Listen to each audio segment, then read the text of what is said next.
नमस्कार, मैं राहुल कुमार। आप देख रहे हैं लाइव बिहार न्यूज़ नेटवर्क। अभी हम नारायणपुर बुजुर्ग पंचायत में हैं, जो कि राजा पाकर प्रखंड में पड़ता है। और हमारे साथ यहाँ के वर्तमान मुखिया हैं अशोक सिंह जी, जो कि हमारे साथ हैं, अमरेश सिंह जी, जो कि हमारे साथ हैं। क्या कुछ बीते 17 से 18 महीनों में पंचायत में विकास का काम हुआ है, हम उनसे बात करते हैं। सबसे पहले अमरेश जी, आपको लाइव बिहार न्यूज़ नेटवर्क में आपका बहुत बहुत स्वागत।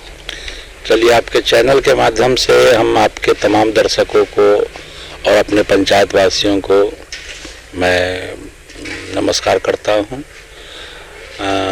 सबसे पहले हम पंचायत के विकास के बारे में बात करेंगे। नल योजना, जो कि सरकार की एक महत्वपूर्ण योजना है, क्या लग रहा है धरातल पर है आपके पंचायत में? ये जब से पंचायती राज से इसका ट्रांसफ़र पीएचडी में हुआ है, तब से ये लावारिस की तरह पड़ा हुआ है। इसको कोई देखने सुनने वाला नहीं।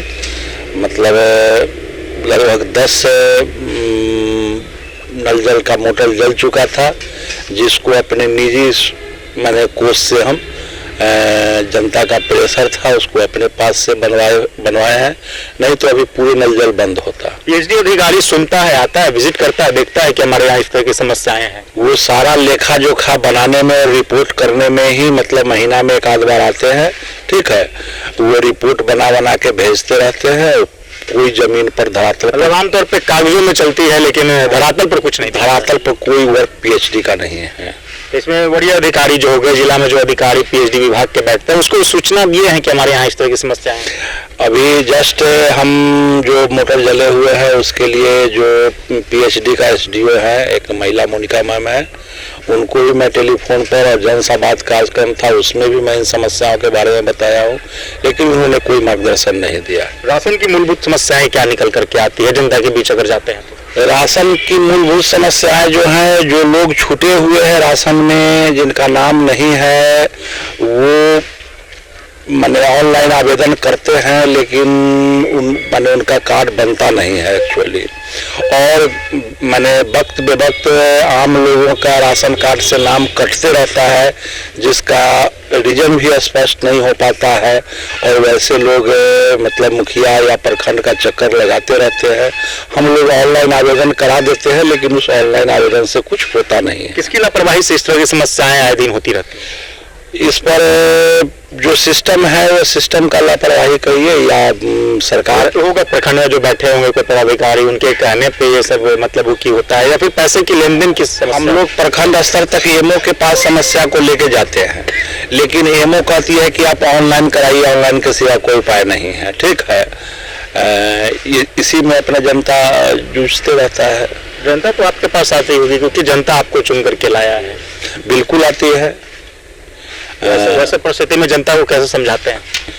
मतलब ऑनलाइन आवेदन कराते हैं, माने 2-4% का बन पाता है।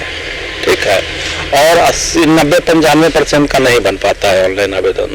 प्रधानमंत्री आवास योजना में इसका लाभ मिला है कि नहीं आपके पंचायत?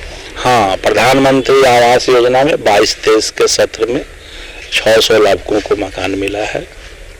पदाधिकारियों की तरफ से सहयोग मिलता है विकास में? जो अभी की व्यवस्था है, उसमें अभी तक तो इस साल में कोई कोष अभी तक नहीं आया है। सारे मुखिया जी लोग मैंने जो ग्राम पंचायत में एक विकास का योजना बना करके बैठे हुए हैं। सरकार का कोई कोष ही नहीं है कि कुछ कर सकते हैं। और आने वाला कोष के लिए सरकार ऊपर से ही काम तय करके भेज दे रहा है कि हम आपको ये करना है, हम ठीक है। तो अभी तक न कोई कोष है और नहीं कोई। आपके दृष्टिकोण से ये जो नियम बन रहे हैं, सरकार की नीति जो बन रही है, क्या लग रहा है सही है? पंचायतों में विकास इस तरह से हो पाएगा? जो नीति बन रही है उसमें पंचायती राज को या तो समाप्त कर देना चाहिए, नहीं तो पंचायती राज का जो अधिकार है उसको ग्राम पंचायती राज को अपने पंचायत के विकास करने का, उसको योजना बनाने का अधिकार जो था पहले से था, ग्राम सभा का जो अधिकार था, वो अधिकार रहने देना चाहिए था। यदि आप ऊपर से सारे पैसा आप दे भी रहे हैं और कार्य ऊपर से ही तय करके कि आपको ये कार्य करने हैं, उस पैसे के एवज में यदि आप सरकार स्वयं नीति बना करके कार्य तय कर देती है तो फिर ग्राम पंचायत का तो कोई अधिकार बच नहीं जाता है कि चाह करके हम पंचायत का कोई रोड मैप बना सके या भला कर सके। 3 साल का कार्यकाल बचा है शेष, उसी में पंचायत का विकास करना है। जनता कुछ जरूरत के हिसाब से चुनी थी आपको कि मुखिया जी हमारा पूरा करेंगे अगर मुखिया बनेंगे तो।